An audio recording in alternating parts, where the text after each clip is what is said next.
Hello and welcome to Elvenhome, and first of all may I wish you all a very happy and prosperous new year. Quite a lot in this edition, including something which I hadn't really expected to come home with over the last weekend. But the main part of the video is about a signal box that I've built and kitted out following a suggestion from one of my subscribers. So let's get on with that. In response to a recent video, Pete Townsend commented and wondered whether, rather than a gatekeeper's cottage by the level crossing, there might actually be a signal box. And I had put the old Metcalfe signal box. You couldn't see it from the front of the layout because I'd tucked it around just after the bay platform started. But the more I looked at it, the more I thought about it, the more I thought that actually as a signal box, where I'd placed it, it was next to useless, because he wouldn't be able, the signalman wouldn't be able to see the junction that he would be controlling that gives access, it was both a crossover from one line to the other, but also gives access to the branch. And that indeed a signal box on the left-hand side of the crossing would both be able to operate the gates and see and operate the junction that's just beyond them. That is the crossover and gives access to the branch. So I hunted around for a signal box and I saw on Osborne's website an arch laser kit, which I think is particular to Osborne's. Now I bought this through eBay. Everything came exactly as expected within the time that was expected. And I am, in the main, really pleased with this little kit. First of all, it's been very carefully thought about to help you put it together. These two things here are jigs that come to help you form the four walls to make sure they're square when they go together. And this is used to help you build the roof. It helps you create the internal rafters, what would be rafters, and hold them in position so you can glue them, so that when you take them off they're all square and everything. And I think that's a really, really nice touch.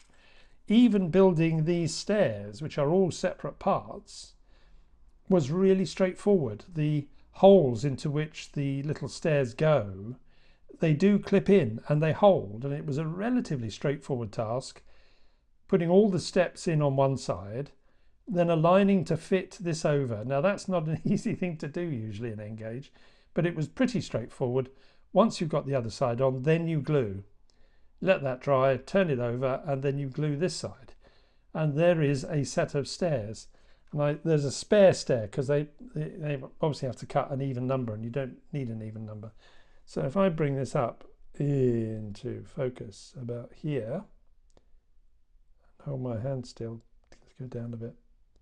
You'll see how small that is. I'm not keeping still enough for it to focus. But it's been really fairly straightforward. The only slight problem is that the wood from which this is made is really quite thin and pliable, and it does, or has bent. I wouldn't say it's warped. I'd say it's more likely just bent in the process of being cut and things. So the walls, when I first got them, were a bit banana shaped, but a good heavy weight on them for 24 hours sorted that out. And I've also discovered that rocket car glue is not the most effective glue for this material. Unusually, it's normally pretty effective. I suspect the Superfatic, which Deluxe do, would be a better bet, because that seems to like MDF and woods, I think, better than rocket car glue. But it's worked, but it's required a bit of holding on occasion and weighting down to make everything fit together. So I'm just about to start painting this. The instructions are that you completely build it and then you paint it. The only problem is I'd like to paint the inside of this. I'm not going to light this or fill it, I don't think, because I'm going to use the glue and glaze for the windows rather than the clear perspex that comes with the model. And that will mean that you won't actually be able to see inside, and I'm not intending to light this, but it'll just be there doing its job, really. So I'm going to start work on painting this, and I thought that I would introduce you to something that I only learned about just before Christmas, and I wish I'd known about ages ago, because it's really helpful for painting with acrylics. And it is this, which is a wet palette. Now, those of you who perhaps into wargaming will probably know about this. This is by the Army Painter, but there are other makes available. I'd never come across one before. And it's a foam base, which you soak with water and then leave about a millimetre of water in as well. And a thin paper, almost like, it's like greaseproof paper, but plainly isn't, because it's intended to get wet. And the joy of this is that you mix your colours on this palette and they'll stay wet anything up to 48 hours. You can see I've been busy. I was working on painting some figures for somebody else. It's particularly helpful when you mix a colour. And as you'll know, very often with Engage, most of the things you're painting, particularly if it's figures, are really quite small. And even the tiniest daub of paint is probably too much for what you actually need. Well, you would be able to mix up colours on this and keep them for anything up to 48 hours. And then sometimes you might need to put a little bit more water on them to bring them back to life. But it's an absolute godsend. I was really impressed with it, as you can tell by my effusive describing. So I'll get on and paint this. I'll film some of the bits as I go along. And you'll see me using the wet palette. And then I'll come back once I've got all the bits painted.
At the end of the last section, you saw me applying the glue and glaze, which is just amazing stuff.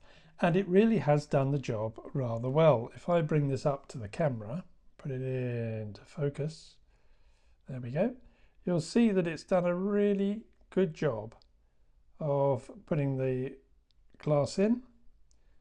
And actually, interestingly, it's much clearer than I thought it would be. I can actually, it's not completely clear, but I can see through enough to see that that's empty inside. Now I'm not going to light this, partly because that's what you'll see on the layout, the back. You won't see the front, but I think you will see light coming through. So I've got some old Scale Scenes chairs, like a chair you'd get with a 3-piece suite, and I will mock up, I think, block equipment using some stripped styrene and just paint it. And I can probably mock up a lever frame, I think. And I've got somewhere a crossing gates wheel from a ratio kit that I didn't use. So I'll hunt that out and put it in, just so there's things in there. But if I was intending to light this from the beginning, when I was building it, the floor sits obviously about here, and there's a solid base to give strength. And I'd have drilled the holes through the 2 pieces of wood to take the wire, and threaded the wire before I built the wall. I can think of a way I might get around that, but actually I'm not going to light this. This will just sit there, but light is likely to flood through, and I don't want it to look completely empty.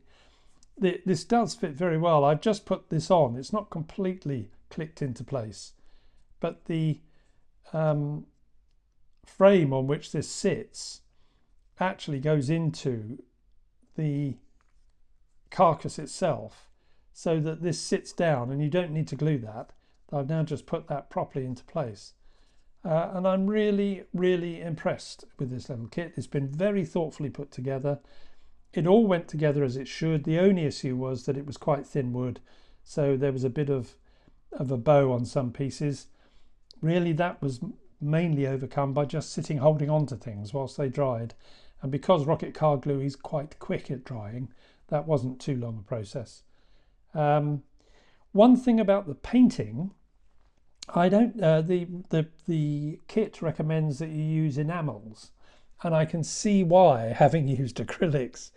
I don't know why I didn't put a primer on first, but if I was you, I would, because the wood absorbs the colour pretty quickly. And as you may have seen, I had to go over some parts several times, probably more than I needed. But I've only been at this is now about 7:45. I started at 12:15, my camera tells me. And obviously there's been times just leaving things to dry. The biggest leave was from 5 o'clock until I came back just after 7 to allow the windows completely to dry. And that has meant, well, some serendipity in that the white that is on the window frames has a tired look, quite unintentional by me, I assure you, because of the absorption of the wood. But actually, I'm not unhappy with that. I think it makes it look, it saves me doing a bit of weathering up there. I haven't weathered this yet. It almost certainly will get some weathering once I've kitted out the inside a bit. And once I've finished kitting it out, I'll come and show you the inside again. Whether I get that done for this video, I mean, I'm filming this now on the 29th of December, so I might do. But if I don't, it'll be in the next one, because it depends what else I want to do on the layout. But that's going to sit on the layout. That's the view you'll have of it. But from the line, of course, you'll be able to see it a bit more from the front. So that's been this afternoon's fun and frolics. I was in the St James Centre in Edinburgh this morning and walked past the Lego shop, and this has been in the window for quite a while, and I suddenly discovered as I walked out of the Lego shop that I had bought this, and I thought, I know, I can film myself in speeded up time building this and show it in the video, until I got the stuff out of the box. There are 26 bags. What I'm going to do, I am going to film little bits as I go along and show you the completed thing at the end. This is not going to be a trend in Elvenhome. I buy a Lego kit about once every 10 years. The last one was the Tower of Orthanc, which if I move over there, you can see standing in the corner there. Right, I'll see you when I've completed the kit.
Well, that's the kit completed. I reckon that's taken me about 12 hours all told.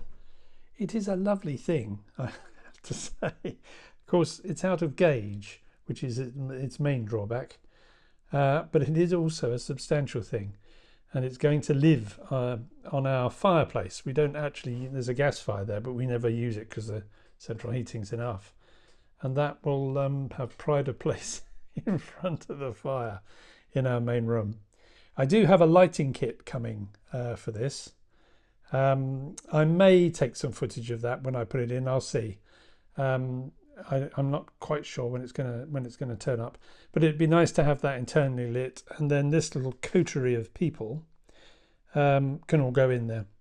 But it says the detail in this is unbelievable, considering it's all made out of Lego bricks. So if you fancy 12 hours or so of your life disappearing, or maybe longer, depending how slow you are at doing or quick at doing Lego kits, I heartily recommend this one.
Well, it seemed after the foray into building a Lego train, it seemed only right to let you have a running session, and for me to keep a promise that I made in the last video about running a train all the way from Weathertop up into High Elven.